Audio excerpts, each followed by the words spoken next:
Spread ഇഷ്ടപ്പെട്ടാൽ comment ചെയ്യാൻ മറക്കണ്ട, ലൈക്ക് ചെയ്യാൻ മറക്കണ്ട. അപ്പോൾ ബൈ. ഹായ്, ഇന്ന് ഞാൻ ചെയ്യാൻ പോണ ജേണൽ സ്പ്രെഡ് ഞാൻ കഴിഞ്ഞ മാസം എൻ്റെ ഫ്രണ്ടിൻ്റെ വീട്ടിൽ പോയ സമയത്ത് എടുത്ത കുറച്ച് ഫോട്ടോസാണ് കേട്ടോ. അതിന് മുന്നേ നമുക്ക് കുറച്ച് ഡൈസ് ഉണ്ടാക്കിയെടുക്കാം. ഞാൻ ഈ സ്റ്റാർ ഷേപ്പുള്ള ഡൈ ആണ് ഉണ്ടാക്കിയെടുക്കാൻ പോണത്. എപ്പോഴും എൻ്റെ കമൻസിൽ വരുന്ന ഒരു പ്രധാനപ്പെട്ട ക്വസ്റ്റ്യനാണ് എന്തിട്ടാണ് ഞാൻ ഈ ഉരുട്ടണമെന്ന്. ഇതാണ് ഡൈ കട്ട് മെഷീന്. നമ്മൾ ഇതിനകത്ത് വെച്ച് ഡൈസ് ഉണ്ടാക്കാൻ പറ്റും. ഏത് പേപ്പറിൽ വേണമെങ്കിലും അതിൻ്റെ ഷേപ്പ് അനുസരിച്ചുള്ള ഡൈസ് വെച്ച് കൊടുത്താൽ മതി. ഇതിനെപ്പറ്റിയൊരു ഡീറ്റെയിൽഡ് വീഡിയോ ഞാൻ ഉടനെ തന്നെ അപ്ലോഡ് ചെയ്യുന്നതായിരിക്കും കേട്ടോ. പിന്നെ ഈ സ്റ്റിക്കേഴ്സ് എല്ലാം ഞാൻ പിൻട്രസ്റ്റിൽ നിന്ന് ഡൗൺലോഡ് ചെയ്ത് പ്രിൻ്റ് ചെയ്തതാണ്.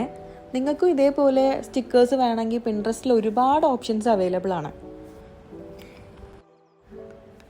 അപ്പോൾ ഇതാണ് ഇന്നത്തെ എൻ്റെ ജേണൽ സ്പ്രെഡ്. ഇഷ്ടപ്പെട്ടാൽ കമൻറ്റ് ചെയ്യാൻ മറക്കണ്ട, ലൈക്ക് ചെയ്യാൻ മറക്കണ്ട.